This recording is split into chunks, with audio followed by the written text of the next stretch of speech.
Welcome. Welcome, everybody. Welcome, all my relations, because you are all my relations. And I want to give you a few short logistics, which is that there are 2 restrooms right outside of that exit door, one on the left and one on the right. The one on the left is accessible, and it also has a changing table if anybody needs that.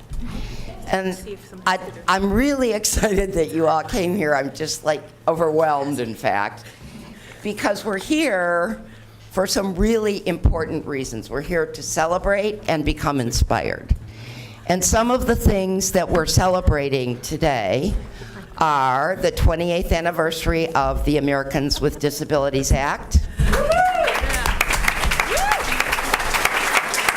and living in a democracy where we can pass laws such as the Americans with Disabilities Act. Woo! Yeah. And we're here to celebrate our human family, because we are all related and we are all one family. And we celebrate that because of the fact that we need to come together and fight for things like the Disability Act. We need to come together as a democracy and everybody get out and make our voices heard. And we're also here to get inspired. And we're getting inspired by lots of things today, or I sure am, and I'm hoping everybody here will be. And one of the things we're getting inspired by is that we're going to hear from Adi Barkan, who is a disability rights and healthcare advocate hero. And we're going to hear from Senator Bernie Sanders, who is a tireless fighter for healthcare issues and human rights.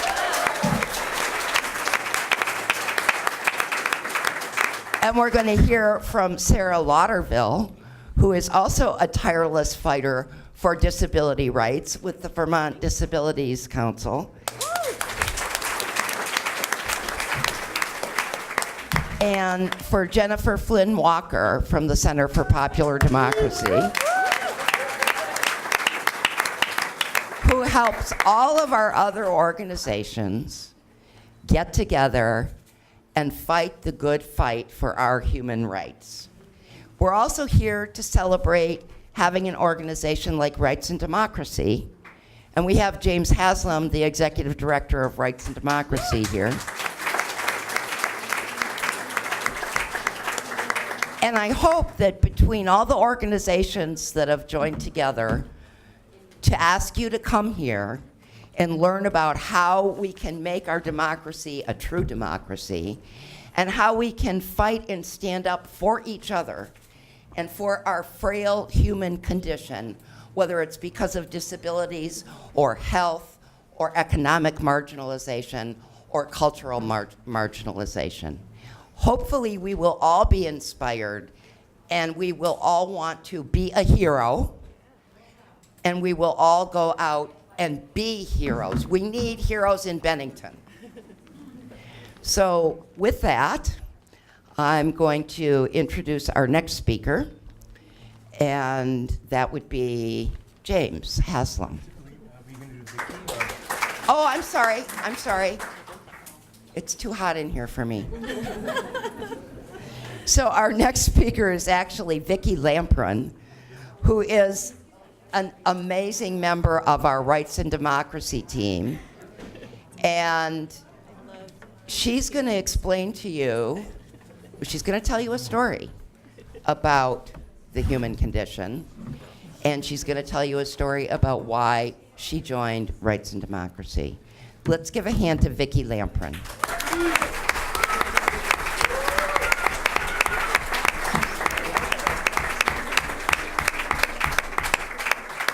I want to thank all of you for coming out today. It's a beautiful summer day, but it's also a great thing to gather together when we're talking about health care. So it's wonderful to see so many here today who are demanding a change to our healthcare system. I hear over and over that Everyone has access to health care. You're fine. We may have access, but how many of us can afford health care?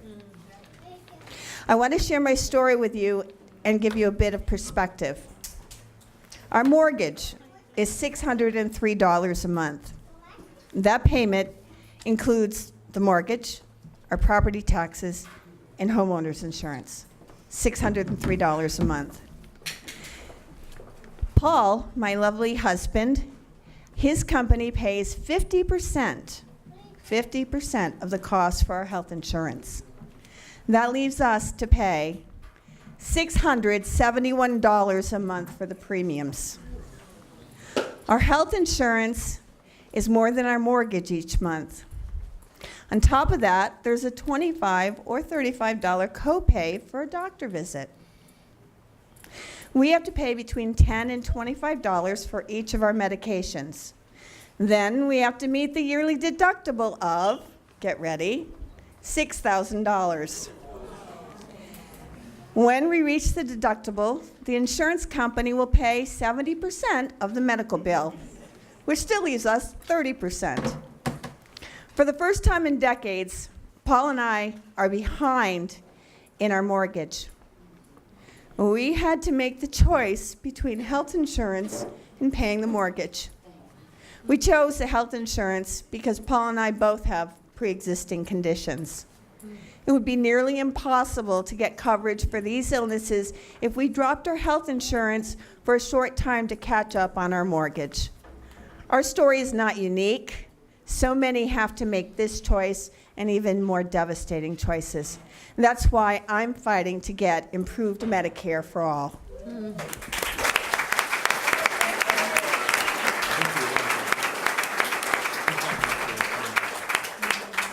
Nearly 2 years ago, I sat in front of my television watching the monkey business going on and watching a man who does not represent me get elected as our president. Late that night, I was in my chair with my knitting in my lap, swearing at the television, loudly. My husband, who was upstairs asleep, came down.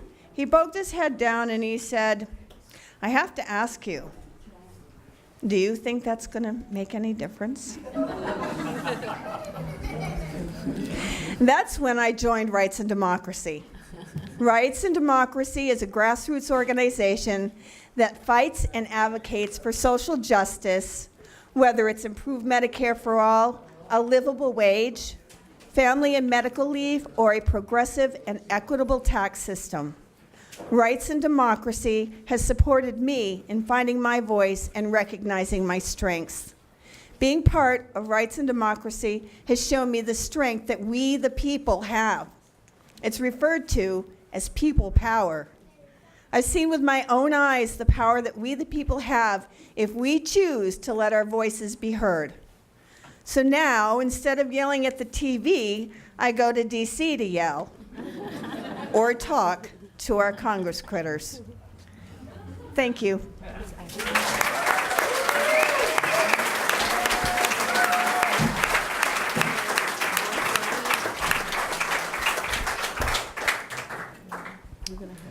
Good afternoon, everyone. It's really great to be here. My name is James Haslam, and I'm excited to be here. I'm proud to be part of Rights and Democracy and proud to be building this movement with all of you. It is amazing to come out here on a Friday afternoon on this kind of hot day in a place like this that is really warm with this many people and just see this room stuffed. It's thank you so much for all of you who came out today to be part of this movement and to join us in this effort. Please also give a big warm thanks to the St. Peter's Episcopal Church. This is not the first event they've had. They've had dozens and dozens and dozens of movement events.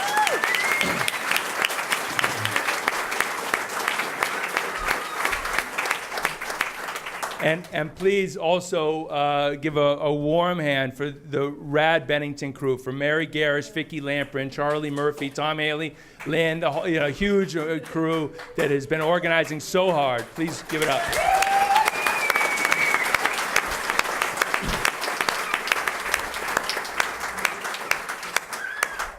And I'm very proud. We have this is actually, Bennington is our strongest place per capita in the state. And we have people here from around the state that have come. The Rights and Democracy team, Kate, Emma, are here. Give it up.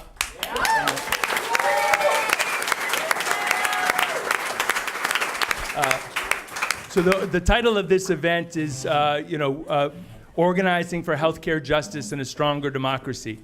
And essentially, that is what the story of why we started Rights and Democracy, is all about. I think a lot of you know, and many of you were part of, the efforts that happened starting in 2008, and even before that, but getting serious with the Healthcare is a Human Right campaign starting in 2008. And then, growing into there and passing the country's first universal health care law, a single-payer law that was, beautiful law, very exciting, people inspired all over the country. But because of a number of circumstances, one being the Affordable Care Act and the exchange that we had to implement and the waiting period of 7 years to implementation and some of the mishaps that happened by the contractors, the political careers of some of the people who had championed it, and then basically a major abandonment from the political leadership in the state. All of that ended up in that victory turning into a pretty significant disappointment to people here and to people around the country. And so, those of us who are part of that, and many people here, certainly Mary and Charlie and Tracy Dorman and others, we had to get very serious about what is it going to take to get in that position again, and what lessons do we need to learn from those struggles. So what's it going to actually take to implement a system? Where did we fall short? And one of the places we fall short, is we didn't have the kind of political leaders in office that could actually stand up to all of the pressures that they were up against and implement a system. And we're going to make sure that when we get there again, that we have real champions that are in place to be able to do that. Yes.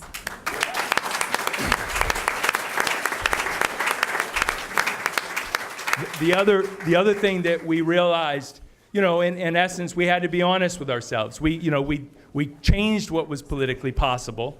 We changed the debate by bringing the stories like Vicky's out from all over the state about what is happening now with the healthcare crisis. But if we're honest with ourselves, we didn't have enough power to win. People think of human rights in different ways. We think of human rights as essentially power struggles. People don't give us the right to health care. They didn't give us the right to vote. They didn't give us, any of the things that we hold dearest. People in previous generations had to work very hard, had to organize against lots of odds, and including people gave up their lives to be able to win many of the rights that we have. And so when we, welcome Adi, when we are actually trying to win these rights, we have to have enough power to demand them and to make them happen. It was something as big as universal health care, taking on a huge industry that is making a lot of money on our health. We're going to have a lot of power. So that's why we are thrilled to have Rights and Democracy as a vehicle that can organize around health care, around economic justice, environmental justice, racial justice, immigrant rights, you name it. These issues are deeply interconnected. And we want to fight for them when people are legislating and making laws that impact our communities. But also in elections, we can develop candidates that can run on these issues, and we can develop a political mandate for justice. And so that's what we're doing. That's why it's so exciting to see such a full room on a Friday afternoon in Bennington, because this movement is growing and it's getting serious. So thank you very much.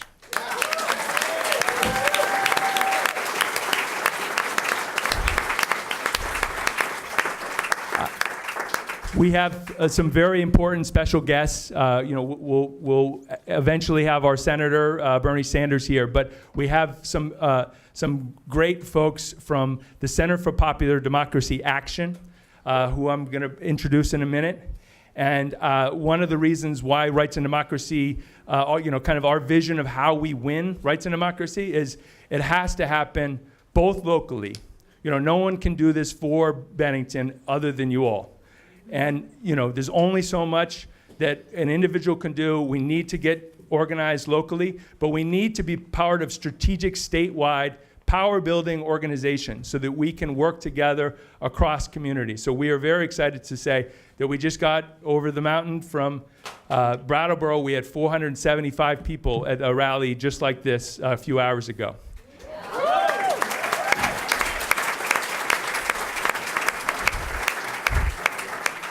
But we also need to be part of a national movement. We need to be able to fight with our counterparts around the country. That's one of the other lessons we learned from the healthcare situation in Vermont. We can't win in a vacuum. We have to be part of a national movement. And so CPD Action is helping us build from the get-go. Some of the original conversations I had about, starting Rights and Democracy were with Adi, talking about what would it take to build in Vermont, thinking about, New Hampshire and beyond. And they helped us in all of those respects. And so that was part of our formative stage. Senator Bernie Sanders obviously had a major impact on thinking about rights and democracy, the way that he has been able to build support across communities, across Vermont. And then, we got started the same time as his presidential election. And when he called for a political revolution, we weren't actually calling it that.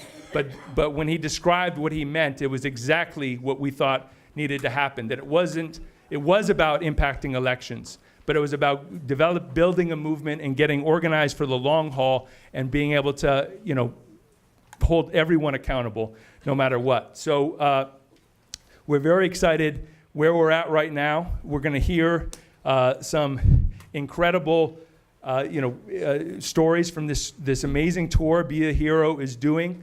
One thing that is particularly special about having the tour stop in Bennington, we had to, because Rad Bennington and the leaders like Mary and Vicky and TW and Bill and Tom, and, so many people have been part of going down with CPD Action to be part of the resistance after 2016 to stop the attacks on our health care, on the ACA, on Medicaid and Medicare, and this GOP tax scam that they eventually got through. But people in Bennington have been the per capita, the biggest represented community in the country in that struggle. And so we're very excited.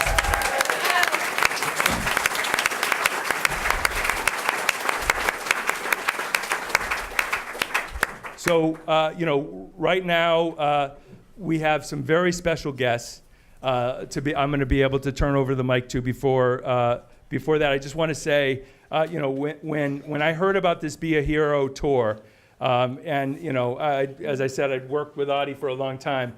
It was incredibly inspiring. And when the video came out that many of you saw that Adi did for the Be a Hero tour, I showed my family. And one of the things that is special about this for today is my son Will, who's holding the camera right there, was inspired to come because he saw Adi's story.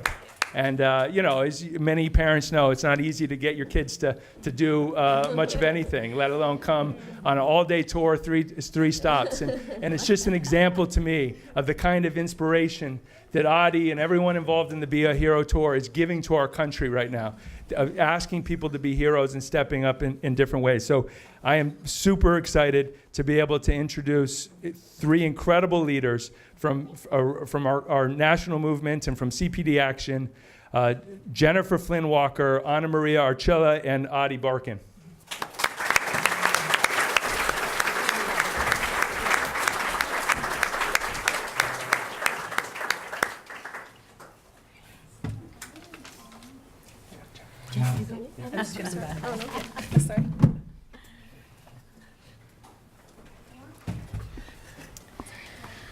I don't know about you guys, but I could really use a hero right now. I've been an organizer for over 25 years. I know I look much younger, right? Thanks. Thank you. The check, we'll work it out later. And I always thought, even though I had been involved in complex political struggles, I always thought that there was someone out there who was kind of like really, really, really smart And if I ever got us into a big mess, or if we ever got ourselves into a big mess, somebody would come and save me. Maybe a labor leader, or a brilliant lawyer, or somebody who's been organizing for decades and decades, or maybe a celebrity. I don't know, just somebody to swoop in and swing down and kind of fix everything. Well, things kind of got a little bit out of hand these days, right? We could use someone to swoop in and save us. And I finally got to the point in my career where I was actually talking to like all the people, the heads of the labor unions and the legal, the brightest legal minds. And every single one of them, after the election of Trump, had no idea what to do. They had no idea what to do. There was nobody who was going to come and save us. And I was terrified, actually terrified. And how many of you guys are terrified about what's happening right now? And I would walk around and I would actually shake, like just kind of be shaking in the days after the election. And then, of course, Trump came after healthcare.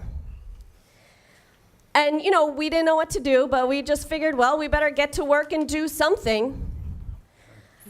And then we remembered, someone reminded me the definition of a hero. Because I was saying, God, there's really nobody who's going to come. Nobody knows what to do. I work for a legend in community organizing. It's one of the reasons why I work at CPD. In addition to working for Anna Maria, I work for this guy, Steve Kest, who was, an early organizer.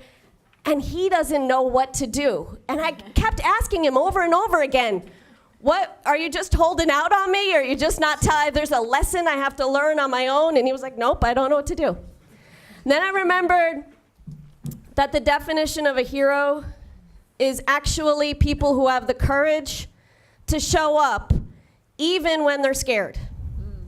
Being scared is a big part of it. And showing up is all of it. Showing up is all of it. That's all we have to do to be a hero, is we just have to come to the event, sign up, answer the phone, show up at the action, and do it over again. Showing up is all of it. And the amazing thing is, then I met, and actually I should modify this a little bit, because the one person that I talked to who kind of had a plan, at CPD we were like, well, I guess we'll just start bringing people to DC, and things are looking bad. So we've lobbied, we've written letters. There was 100,000 people showed up at town halls in that first congressional recess, demanding that Congress does not take away our health care. And yet we were still losing. And the one person that I talked to, everyone was like, it's over, let's just go back to our states and our cities and try to build a wall around us and try to be as safe as possible in our homes, because the rest of the country, it's just messed. There's nothing we can do about that. But the one person who jumped right in and was like, I don't know, I think we could win this, was actually James Haslam. So James Haslam might be the person who actually has the plan. Yep. So then, yes.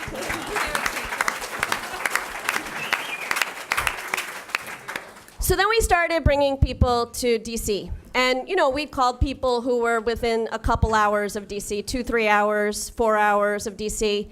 And James was like, oh, the whole Bennington chapter is coming to DC. We're driving, I don't know, it's like 12 hours down or something. And, they would come. And you guys showed up. You heroically showed up. And then that was one time, and I thought, oh, that's, they did their part. They're so great, rad.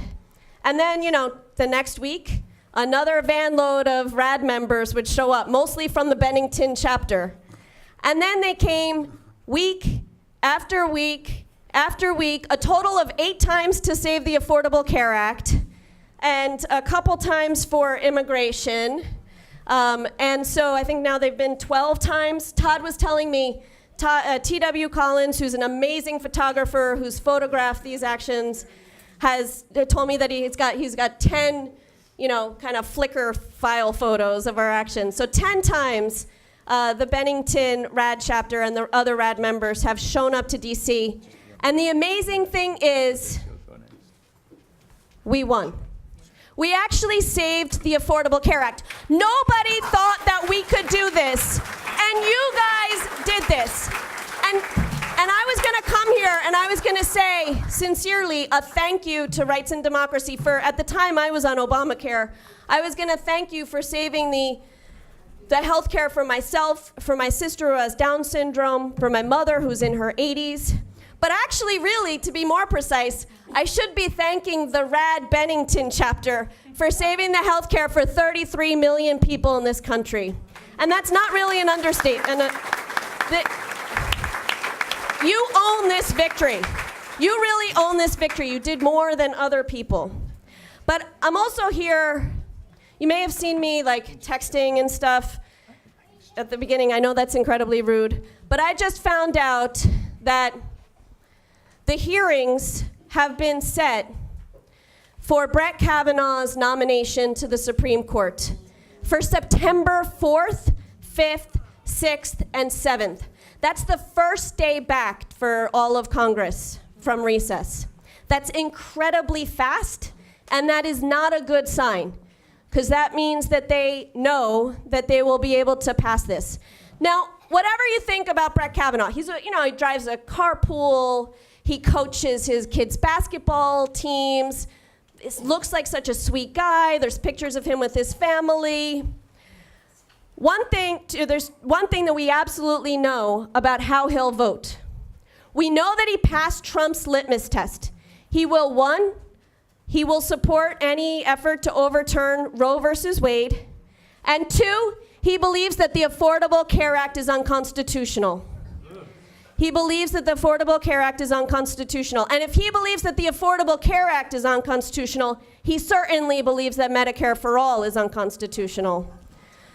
So, I'm asking all of you to join with all the people who went on the tour with Adi, and they asked them to be a hero and to sign up. I ask you to sign up and join this League of Heroes and be a hero again. I'm sorry, Bennington, you have so much work to do. To be a hero again, and please save the Affordable Care Act and do everything that we can to stop this nomination. So I appreciate you guys coming here today. We are so grateful. RAD is one of the most impressive organizations ever, and I'm honored to know so many of you in the room. But I am gonna lean on you guys again. So, and I know that Mary will be calling each of you to do everything that you can to join the League of Heroes, to be a hero, and to save healthcare once again for the rest of the country. And I'll turn it over,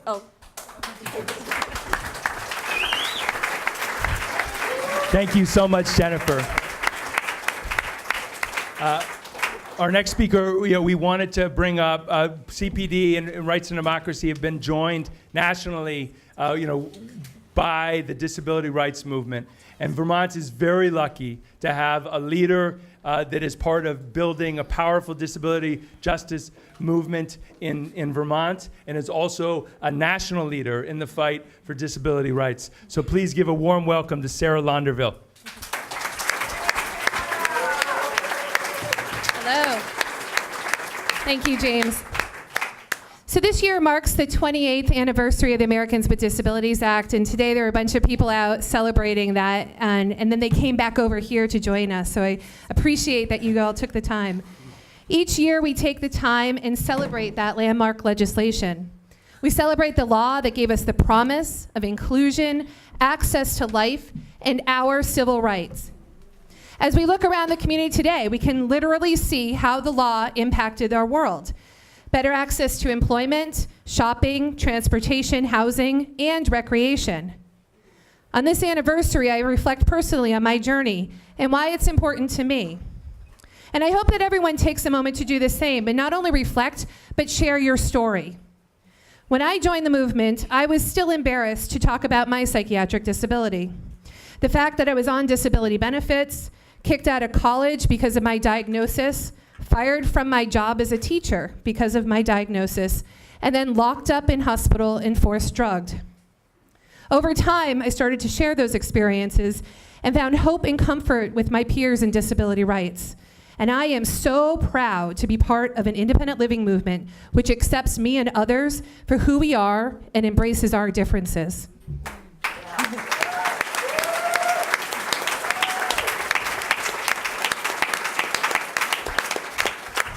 We use these experiences and join in solidarity together with all of our allies to continue to push for the promise of the ADA. But the law itself can only do so much. We all know that society still has biases and still discriminates against people with disabilities. In the 21 years I have been part of the independent living movement, I've seen our celebrations of hope turn to fighting back to protect our civil rights. Over the past year, the lives of people with disabilities have been on the line more than ever, and we've done some serious work to fight back.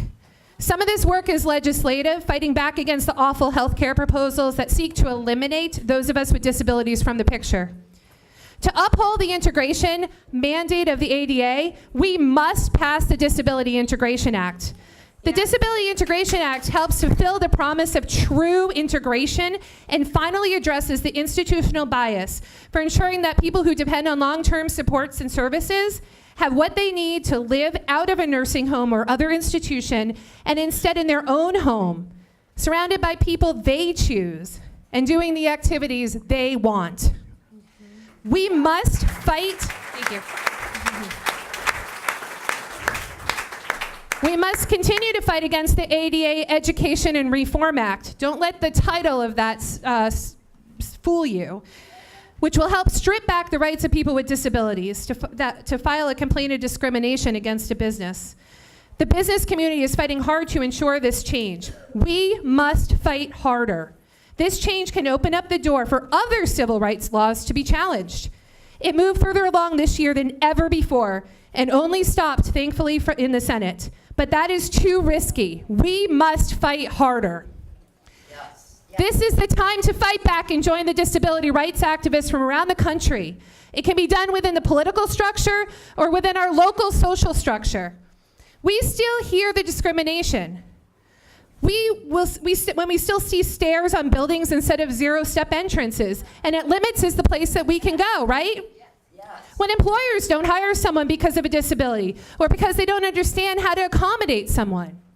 When we seek financial support in a systematic way that makes us feel worthless and powerless.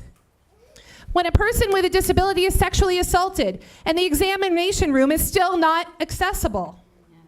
When a deaf woman at a local hospital goes through childbirth without an American Sign Language interpreter. When people with psychiatric and developmental disabilities are used as pawns in the fight against gun violence. Even though studies shows that those with psych and developmental disabilities are more likely to have violence perpetrated on us.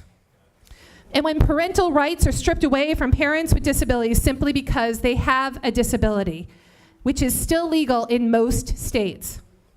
And when the social narrative is ableist and assumes that having a disability is a life not worth living. When we see the inspiration porn on Facebook every day with catchphrases that make non-disabled people feel better about themselves and pity people with disabilities. We are disabled and proud. That pride is embedded in the ADA. It is embedded in the intent of the ADA, that no longer will people with disabilities be hid away, but instead out and living. This is the promise of the ADA, and this is what we are fighting for. I choose to continue to celebrate this legislation that has hope, inclusion, and equity all baked in and change the paradigm globally for individuals with disabilities. And in that celebration, we reflect. We tell the stories of the past and strengthen our bond with one another. We find allies in this movement. We forge new relationships and we recommit to one another. Thank you for your leadership as we work to stop and end discrimination of all people with disabilities, stopping the cultural bias that infantilizes those with disabilities, and creating a world of true equity and true promise. Justin Dart was a leader in ensuring that the ADA was passed, and he always reminded us that we are all leaders and to lead on. We all must lead in order for this world to change. Thank you for all your support, and I look forward to working with you as we all continue to lead on.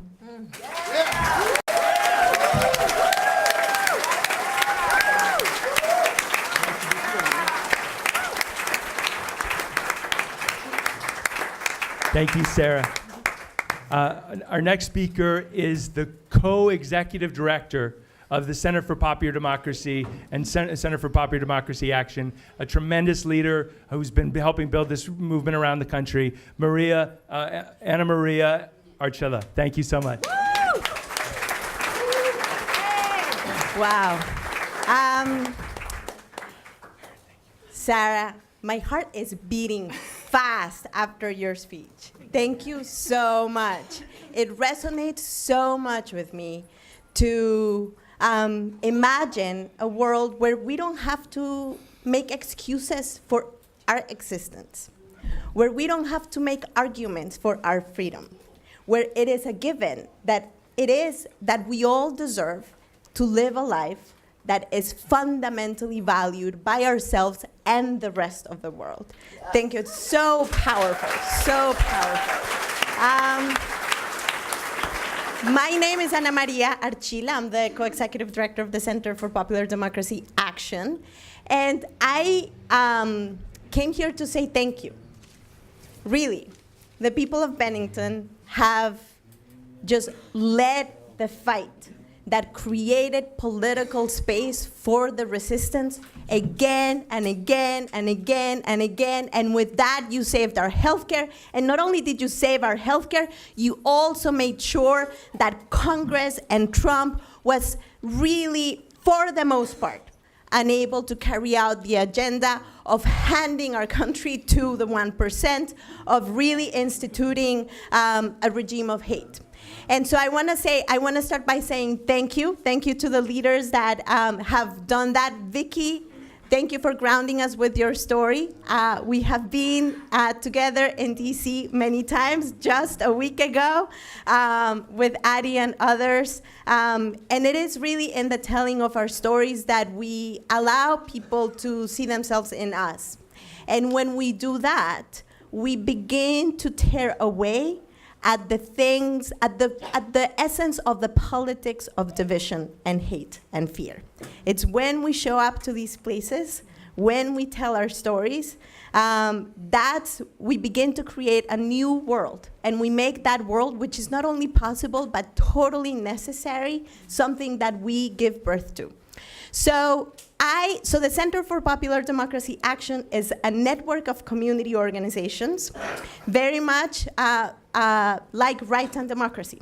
Organizations of people who have decided that they are going to band together to imagine new solutions, not just to the most immediate problems that we have now, the most personal, individual problems that we experience, but to understand the context of those problems, the fact that they are part of kind of a collective reality, and to imagine solutions that are immediate and solutions that are long-term, bold, and visionary.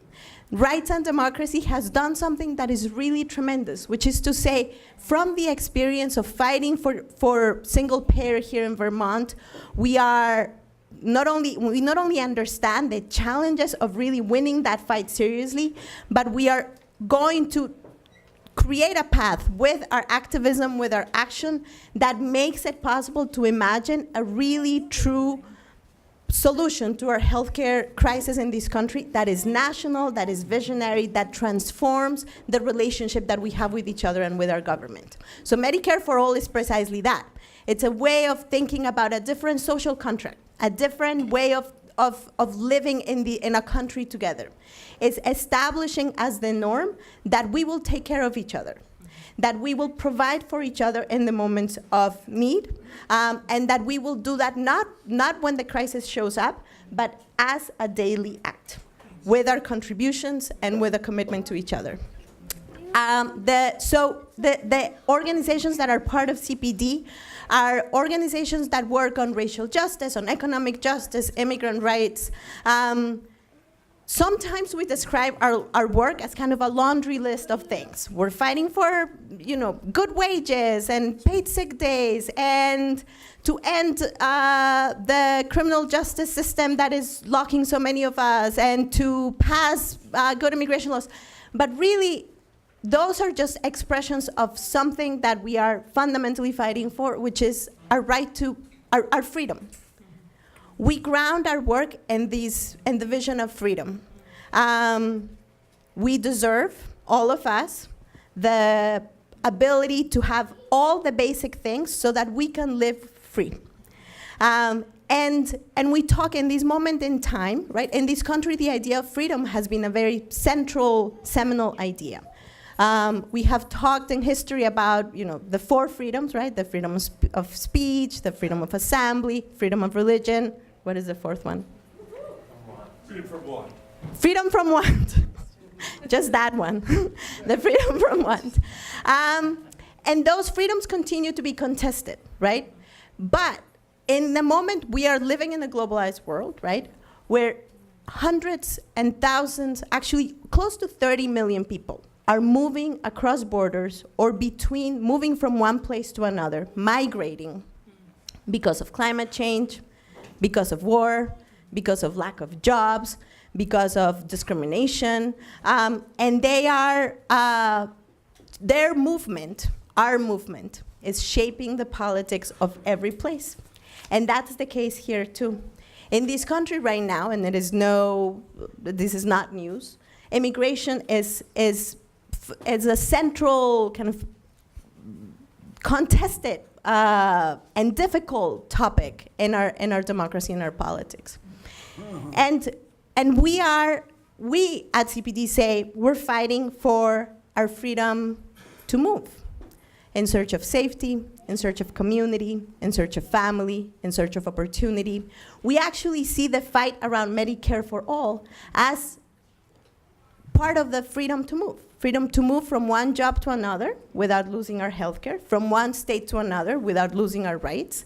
But we also know that it is not enough to have the freedom of movement if we can't stay in the place we call home.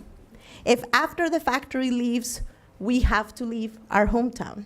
If after a hurricane destroys our island, like Puerto Rico, we have to leave our hometown. That we're fighting, that if our city is gentrifying and we are being pushed out, we need to fight for our freedom to stay in the place we call home. And we fundamentally are fighting for the freedom to thrive, just the ability to have the basic needs, our basic needs met so that we can work, so that we can have joy, so that we can have rest. So these are 3 freedoms that are constantly being fought for in our country, and our organization is constantly fighting for these 3 freedoms. And in this moment in time when there's so much darkness, right? I don't need to kind of enumerate the many ways in which darkness is showing up in our politics.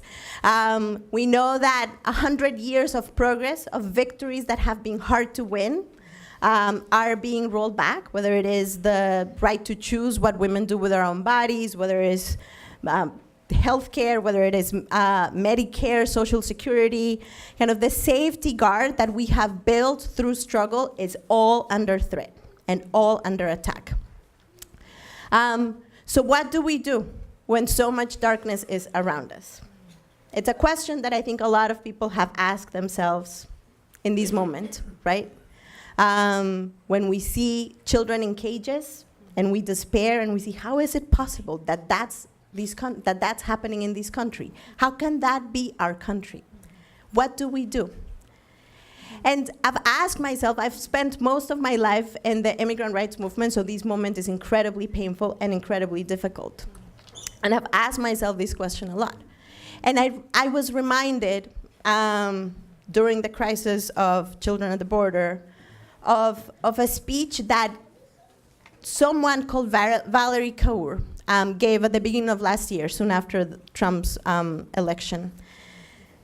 She is an activist, a civil rights activist, sick, of the Sikh faith. And she was telling the story of her grandfather, who migrated to the US in the early 1900s and was thrown in jail. I don't actually know why, but she was saying, I have to imagine that my grandfather in that jail had to reach into the essence of our faith, which talks about optimism, and cultivate in the darkness of that cell the idea that something else is possible. And allow the possibility, the optimist spirit, to come to the surface in the middle of that darkness. She was saying in this speech, I have a son. He is a brown boy in America. He will one day wear a turban if he chooses to practice the faith of our family. And he will probably be perceived as a terrorist by his peers, by his friends, in his own country. And he will feel unsafe. And he will be unsafe. So how can I, in this moment of so much darkness, imagine that something else is possible? And she said, I went back to the experience that brought this child into my life. What if this darkness is not the darkness of the tomb, but the darkness of the womb? What if we are living in a moment of great transition? What if America is a country that is yet to be born and that will be brought into existence by our love and our labor and the pain that we are feeling in this moment? And she says, what does the midwife say when you're giving birth? What does she say? Push. She does say that. Breathe. But she does say that, but she says, breathe. And then push. Because if we don't breathe, we die. If we don't push, we die. If we don't push, America dies. But if we push through this pain and this moment of tremendous darkness, we will be able to bring this new country into existence. And what we're doing today is breathing together so that we can step outside and push together.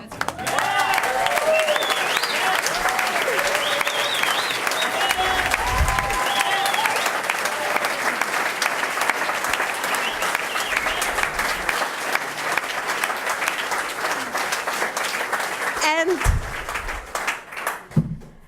there is one human in my life who has decided to do a 6-long push, and that is my comrade here, Adi Barkan, who actually is using his life experience and the lessons from facing the end of life in a much closer timeline that we ever dare to imagine for ourselves and admit is possible for all of us, and use that realization and that fact as a clarifying moment, and say that when you have time that is so precious and so limited, you must use it in a way that allows you to live closer to your purpose ever so. And Adi has chosen to do that for the last 7 months with tremendous clarity, bringing so much purpose to the way he lives and allowing the people around him to be invited into that way of living. And that's why I'm so delighted that we are here together. And now I can pass the microphone to this beautiful human, Adi Barkan.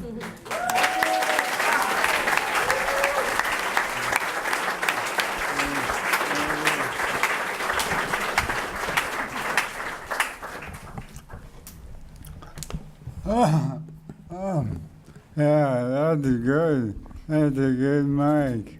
I can sit like 4 inches away and it still works. Usually I have to eat the microphone. So let's do what Ana Maria suggested, and for one moment, just breathe together.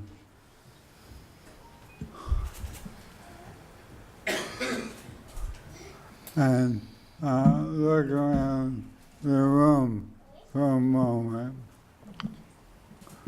and see folks crowding in the corner and the kids sitting on the floor and people jamming in the hallway.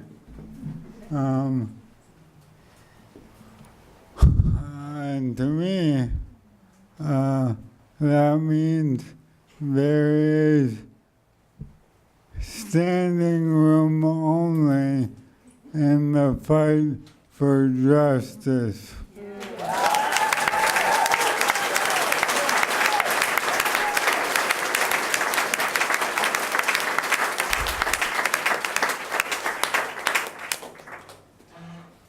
So, what does it mean that each of you has chosen on this beautiful Friday afternoon to come into this sweltering room and jam yourself up against your neighbor's bodies and sit for 2 hours listening to people who are talking about our nation's dark hours?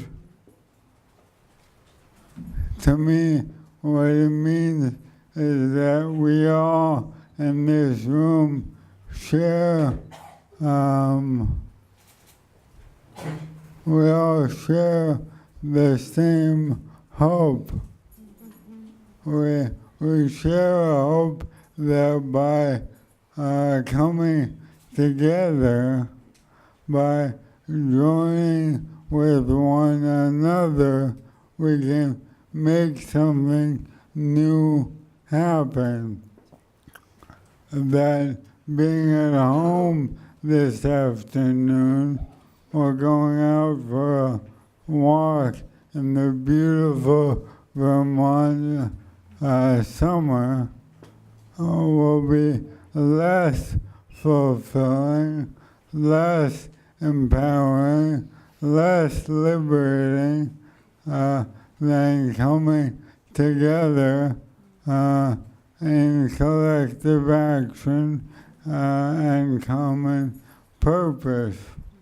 And I, with Ana Maria and Jen and a dozen other comrades, have spent the past 6 weeks in rooms just like this in northern Nevada and rural Iowa and downtown Detroit and suburban Chicago and upstate New York and rooms like this with people like you have seen the same fear and distress and anger, and I've seen it repelled and defeated by the same hope and courage and energy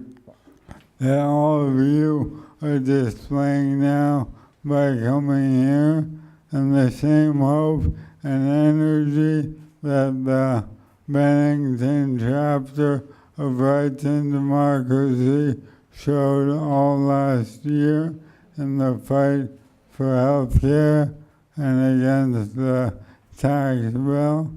And all over the country, people are ready to create something new.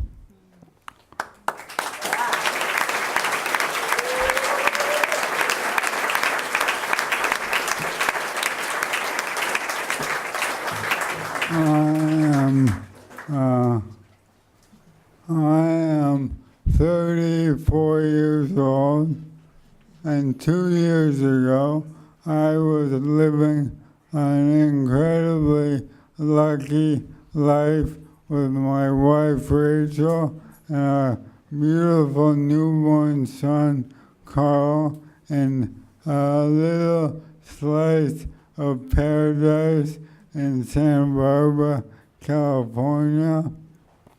And then, like a lightning bolt from the sky, I was told that my brain is not working anymore, that the nerves, the neurons that connect my brain to my muscles are dying rapidly, and as a result, I can barely walk, and my speech has slowed and softened dramatically. And I'm dying before my own eyes.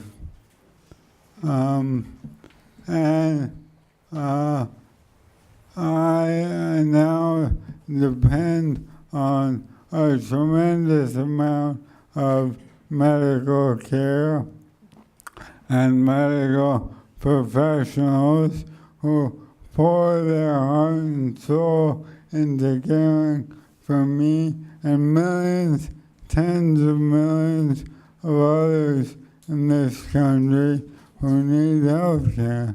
Most recently, I just came from an incredible physical therapy session just down the road. Doctors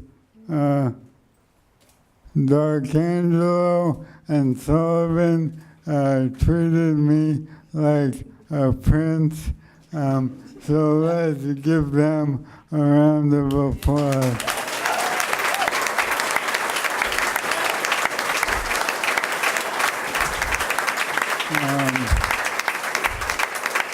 My muscles and limbs are more relaxed and limber than they've been all week.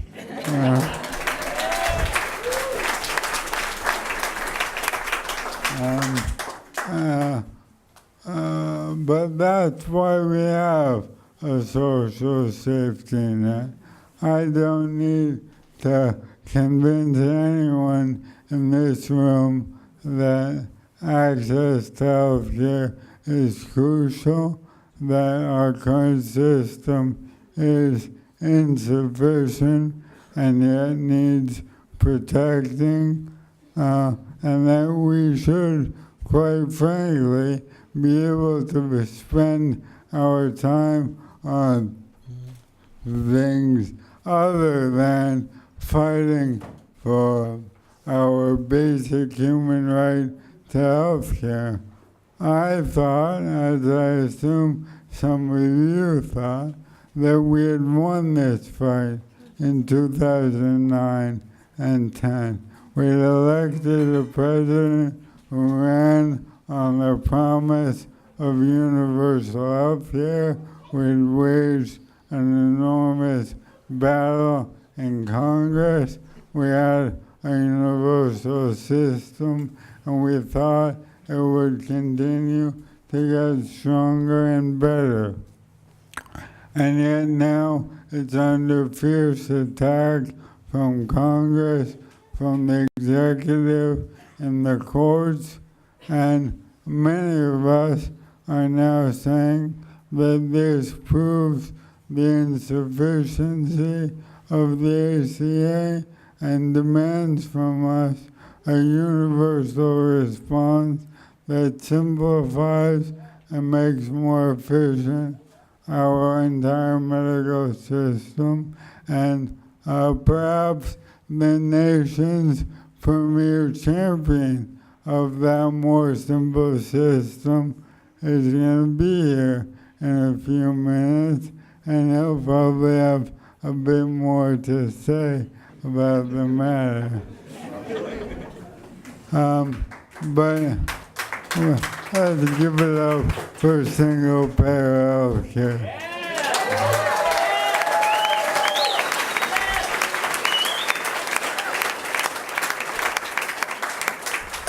two points to make about this. Number one, raise your hand if you can remember the healthcare platform that Al Gore ran on in 2000. Oh, more than I thought. Frankly, I can't remember. I think he was in favor of health care, but the main thing I remember him talking about was creating a lockbox for Social Security, whatever the hell that means. And in 2004, John Kerry proposed an expansion of health care, but it too was amorphous.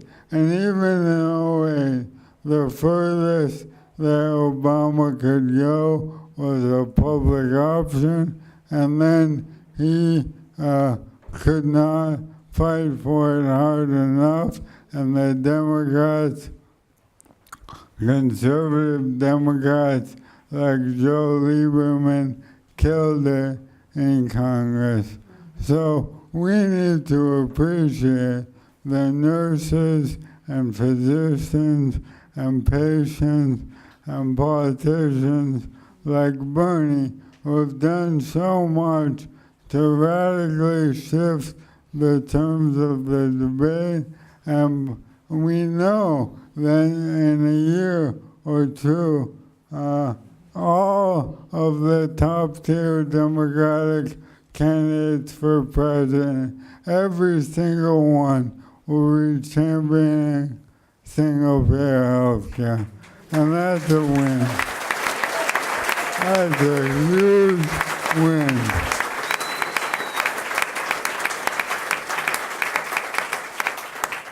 The second observation is that we need to recreate that formula because healthcare is just the beginning.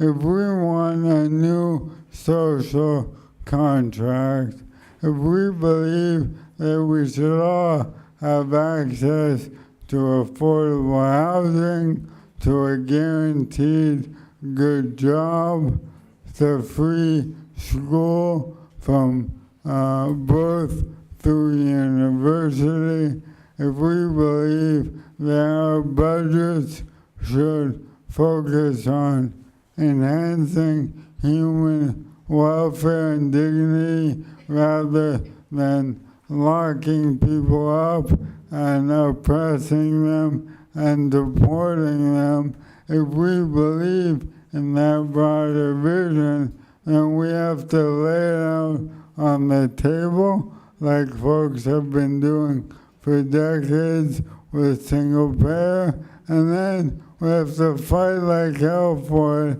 every year, every election, every town in America.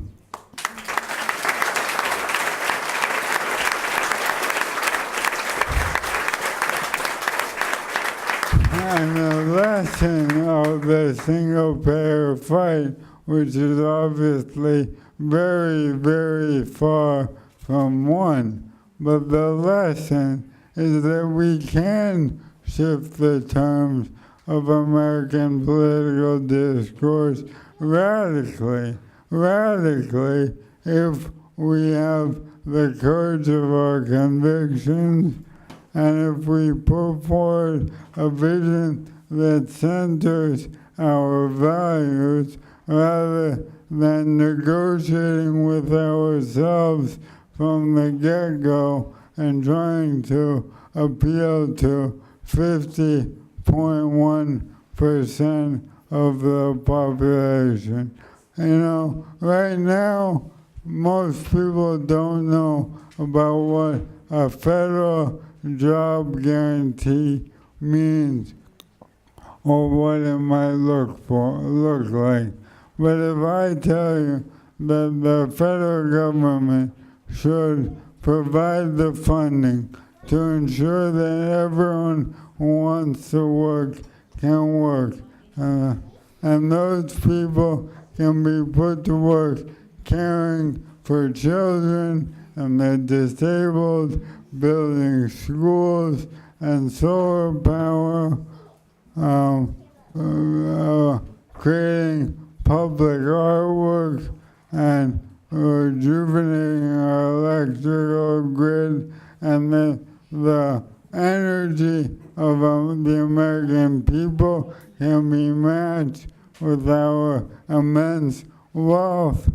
That's a vision that will wake up the American imagination, will win elections from coast to coast, and will help us build the kind of country we can be proud of across a wide array of issues.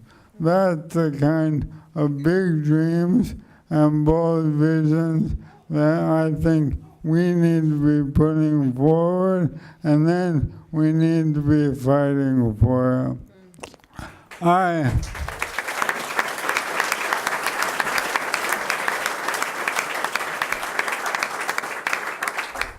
I've been traveling the country asking people to be heroes in this moment, to take responsibility for our democracy, because we know that it's not just a thing out there waiting for us to hand it down to our children. Democracy is a praxis.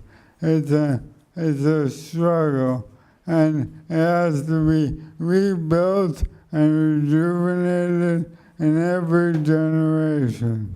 And being a hero for your family and your community means putting yourself forward. It means having the conversations with people who are less politically involved and aware than you. It means making sure that they turn out to vote in this election as if it were a presidential year, because our democracy is under threat like we've never seen, at least in my lifetime. And everywhere I go, people are ready for that challenge, ready to put themselves out there and spend those precious resources, not just financial, but more importantly, the temporal resource that we all have in our limited days when we have to decide whether to go for a hike or go knocking on doors. And then when we do go for a hike, to make sure we're talking to all the other hikers about the election that's coming up in a few weeks. And the same at the supermarket and the gas station. I want to pull out my notes for just a moment. I think the challenge is always motivation. It's always about how to prioritize our time and how to feel like we're using our time effectively. So 2 examples. One, the story that Jen Flynn told you about how the people in this room played such an integral role in saving the ACA. Small numbers of people, 100 here, 75 there, week in, week out, having enormous outsized influence by disrupting Congress, inserting their bodies into the political debate. It really is true that small numbers of determined people can have tremendous outsized impact on our politics. And a second example, think back to the election of 2000. Think back to September and October. If you knew then what you know now, how would you have spent that fall? You would have dropped everything. You would have quit your job or left school and gone down to Florida and worked your ass off every day, right? And think back more recently to the election of 2016. How close we were to defeating Trump. How different the world would look today if he weren't in office. How different the Supreme Court would look. How different the global climate agreements and our economy would look. We have 2 elections coming up that are just as momentous. Donald Trump for 2 years has been raining down his hatred and his greed and his violence. And now he's seeking approval of that agenda from us. Our only chance at stopping him is in these 2 elections. If we elect a Republican House and Senate this year, he will get more vicious and more violent. But if we elect a Democratic House and you can do your part by driving over the border and volunteering, we can stop him. We can stop his agenda and we can begin impeachment proceedings in January.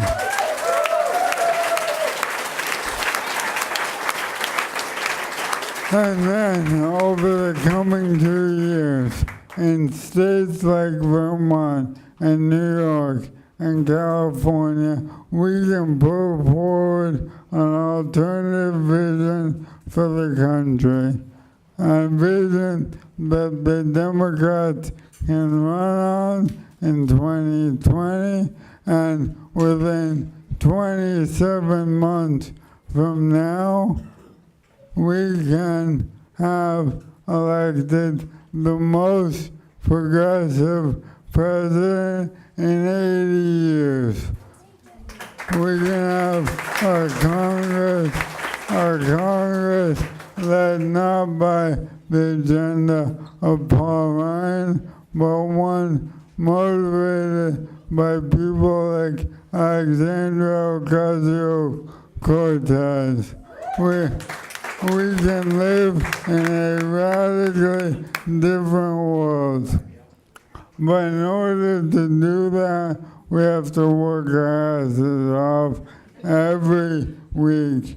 It can't be a once in a while thing.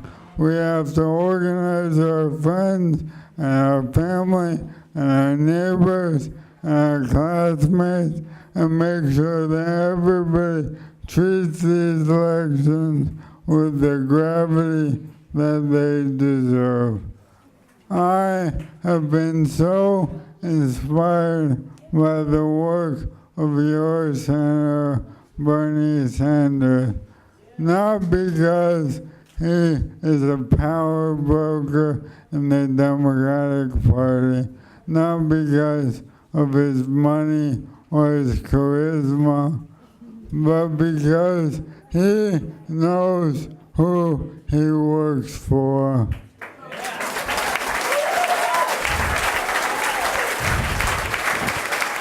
He knows that his job is to be your voice, unafraid, unbossed. He will speak truth regardless of who it offends, and he will fight for our interests, not the interests of the money class. And in doing so,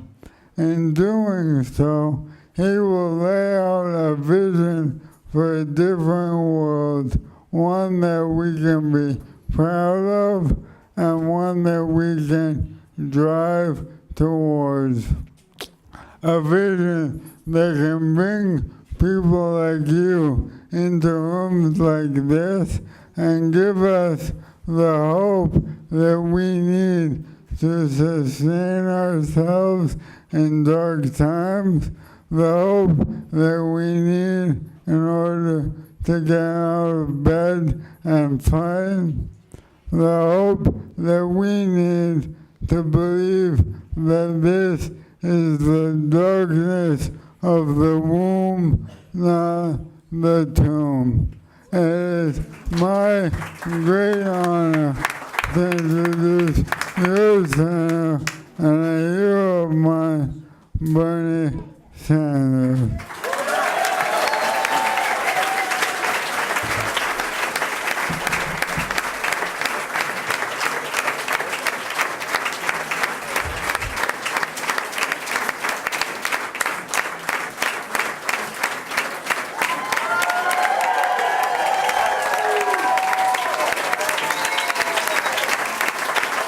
Thank you.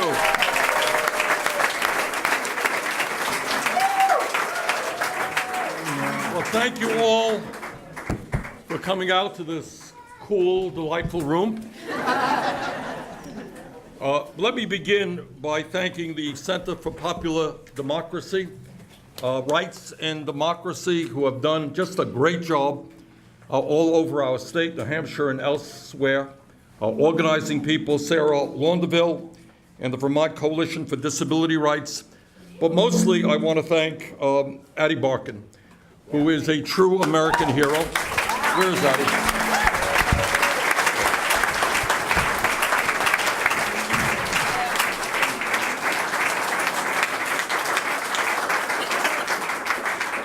Because Addie is doing as much as anybody in this country to make the case that the time is long overdue for the United States of America to join every other major country on earth and guarantee health care to all people as a right, not a privilege.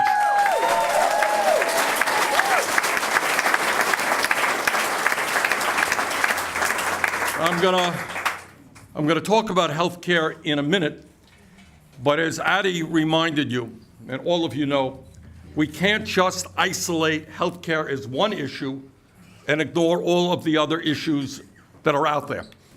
And one of the things that I have been doing for the last several years with a number of other folks all over this country is help move this country forward in what we call the political revolution. And that means not only winning elections, and we're winning elections all over this country, but it means transforming American society economically and politically to make this country, the wealthiest country in the history of the world, the country that we know we can become.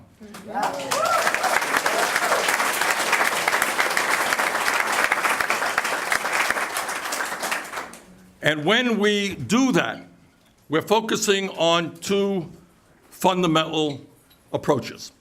Number one is fighting for a progressive agenda that speaks to the needs of working families all across this country.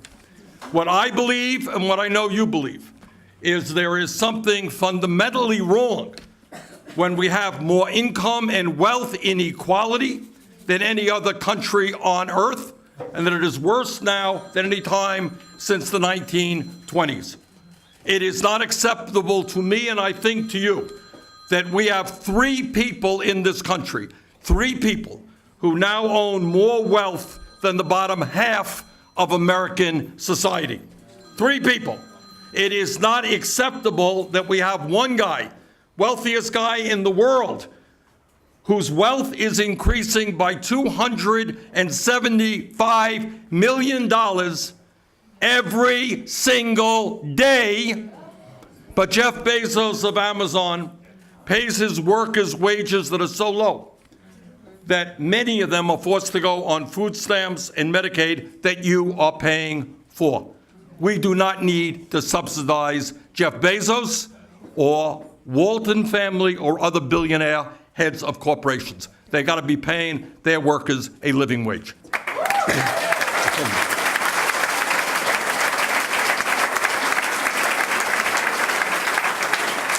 So when we talk about creating the nation we want to become, we understand that anybody in this country who works 40 hours a week should not be living in poverty.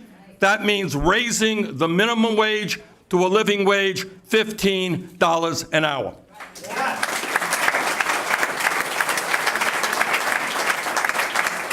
And when we talk about wages, we're also talking about ending the absurdity of women making 80 cents on the dollar compared to men. Women deserve 100 cents on that dollar.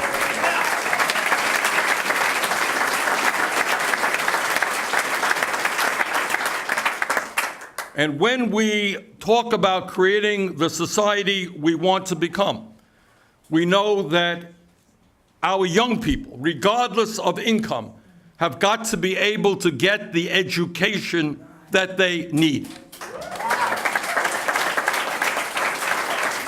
And that it is totally absurd that we got hundreds of thousands of bright young people, kids here in Bennington, Burlington, all over this country, who want to go to college, who want to get the technical skills they need for the jobs that are out there, but they cannot do that because their families lack the income.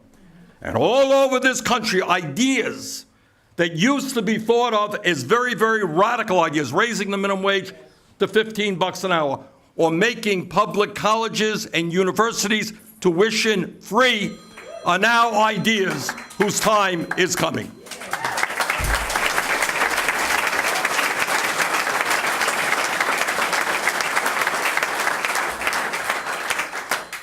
And when we talk about the important ideas that are out there, there is nothing maybe more important than the issue of health care. And what I want to say about this is that we have incredible momentum behind us right now. And my main point that I want to make to you on all of the issues that we are talking about in the progressive agenda, more and more people are coming over to our side. Notwithstanding the guy in the White House, we are winning the ideological struggle to create a government that works for all of us, not just the 1%.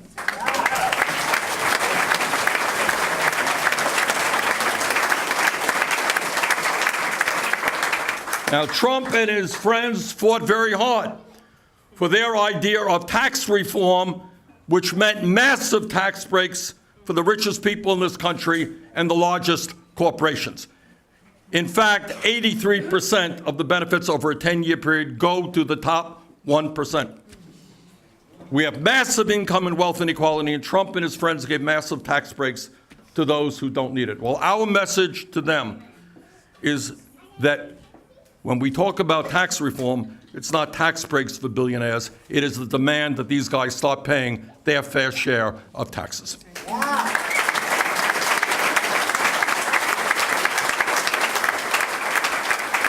Now, let me say a word about why we're here today, and that is health care. And it seems to me when we talk about health care, we can look at the issue in maybe two separate ways.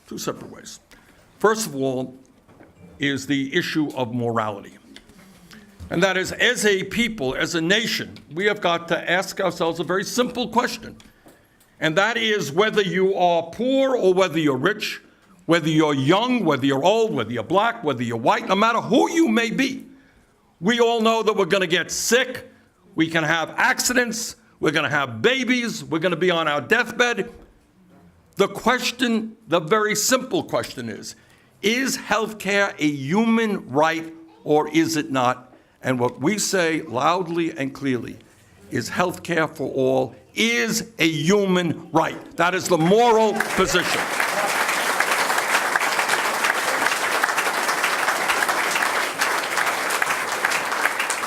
But this is not just a moral issue. In many ways, it is an economic issue for the country. So let's take a look at the economics of the current healthcare system. And a lot of people don't know this.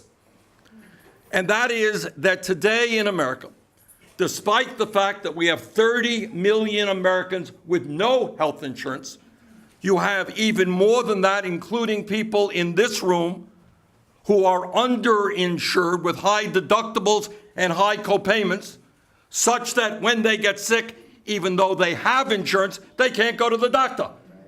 I've talked to doctors all over this country, and they tell me people walk in the door very, very sick. And the doctor says, "Why didn't you come in earlier?" The person says, "Well, I had a deductible. I could not afford that deductible. I couldn't afford that copayment." And the truth is, thousands of people, you're not going to read this in the papers too much, thousands of people die every single year in this country because by the time they walk into the doctor's office, it is too late. I don't think it is a radical idea to say that if in this country, the wealthiest country in the history of the world, if you get sick, you should be able to go to the doctor's office when you need to go to the doctor's office.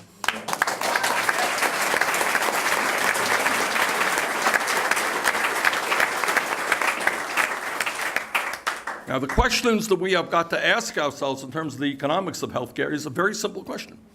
Why is it that in the United States of America, we spend twice as much per capita as do the people of virtually every other major country on earth?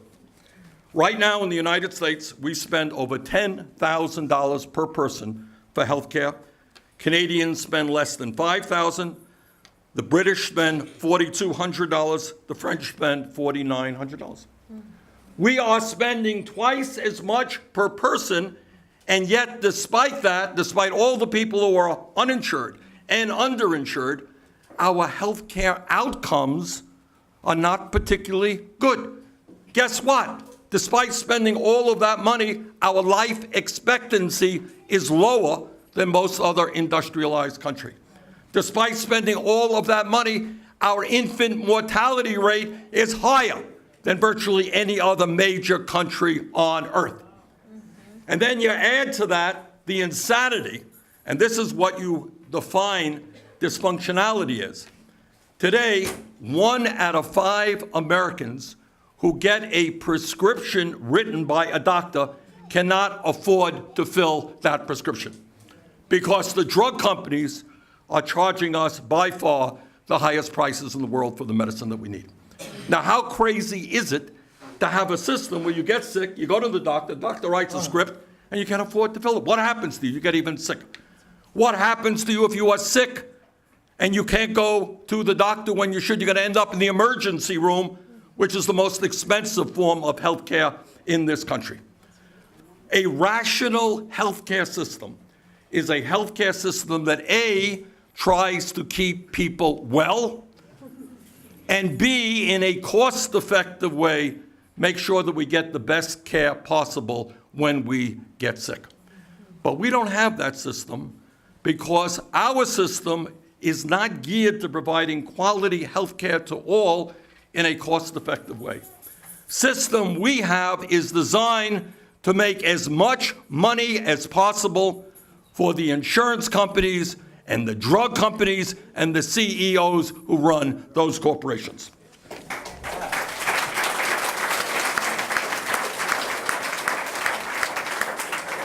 Now, last year alone, United Health Group made over $10 billion in profit. Anthem Blue Cross and Blue Shield made over almost $4 billion in profit. The CEOs of the insurance companies, guy who runs Regeneron, received $95 million in compensation. CEO of United Health Group received $88 million, $83 million in compensation, et cetera, et cetera. So what we have got to be thinking of is that we need a health system which makes huge profits for these corporations, makes huge profits for Wall Street, gives huge compensation packages to the guys who run these companies, Or do we want a cost-effective health care system that provides health care to every man, woman, and child in this country?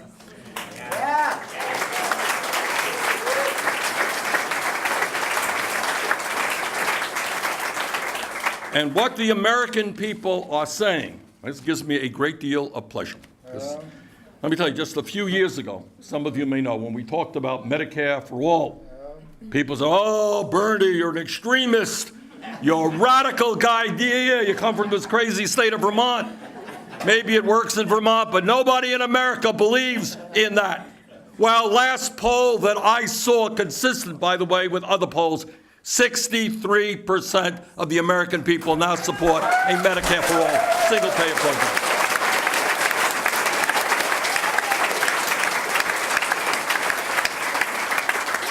Now, you and I know that in truth, the debate here is not over health care. It's over greed, it's over profits, it's over huge compensation packages. And these guys are not going to give up without a fight. Just the other day, literally a few days ago, it was reported that a new organization is coming together from the drug companies and the insurance companies and all those people who profit off the healthcare system. And they're going to spend zillions of dollars, no doubt, trying to convince the American people that Medicare for all is a bad idea. Because they are much more interested in maintaining their profits and their fat paychecks than they are about worrying about the needs of the American people. But the good news is that what we are seeing is massive support for the idea of Medicare for all, for obvious reasons. For people who are 65 or older, Medicare works pretty good. I think it has to be improved. I think we have to cover eye issues, optical issues. I think we have to cover hearing issues. I think we got to cover dental issues. All right? But by and large of all of the healthcare systems that are out there right now, Medicare is the most popular. And by the way, you know what the second most popular is? It's the Veterans Administration. The VA healthcare system is widely supported by veterans in this country. So we have... But it might get privatized. It might, not all, but that will take place off of my dead body. We're working on that issue. All right? So what you are going to be seeing in the coming weeks and months in response to the massive support that Medicare for All is getting is all kinds of money being spent against us. The drug companies have unlimited sums of money. Just tell you one story. I was out in California a couple of years ago. People out in California were working on a program to lower prescription drug costs, and I went out there to help them. The pharmaceutical industry in one state spent $130 million to defeat that proposal. One state, $130 million. They have unlimited sums of money, and they lie all of the time. All right? So what we need to do, and I know Rights and Democracy is on board, and by the way, congratulations to you in Bennington. I'm told you are one of the most active Rights and Democracy chapters in the country. Thank you.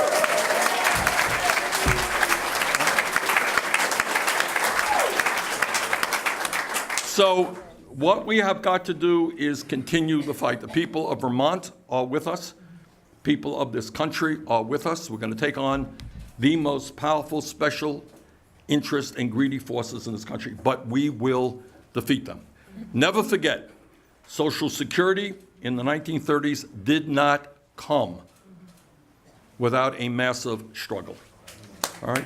Medicare and Medicaid in the 1960s did not come without a struggle. The trade union movement in this country was not developed without struggle. Civil rights movement did not take place without enormous struggle. The gay rights movement, the environmental movement, the women's movement. Nothing that is real and important comes easy. Frederick Douglass talked about it. Okay? If you want freedom, they're not going to give it to you. You got to struggle and fight for it. And right now, some of the most powerful and greedy special interests in this country want to maintain a dysfunctional healthcare system. But we are going to beat them.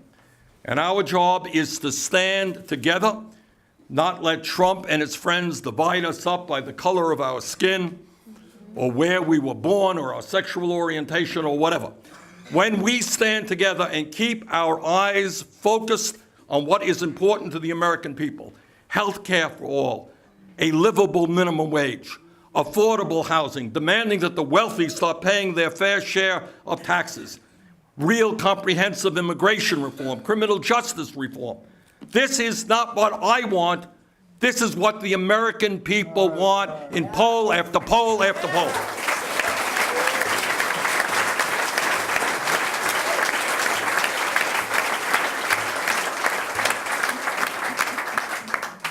"2018, in a few months, is the most important special election, most important midterm election in the modern history of this country. And we need to organize effectively here in Vermont, and I'm busy running all over the country doing my best to make sure that we elect progressives who will stand up to this disastrous and reactionary Trump agenda. So here we are. We got 3 months or so left to go in the campaign. Let us stand together. Let us keep our eyes on the important issues that impact working people. And if we do that, I am very optimistic about the future of this country. Thank you all very much.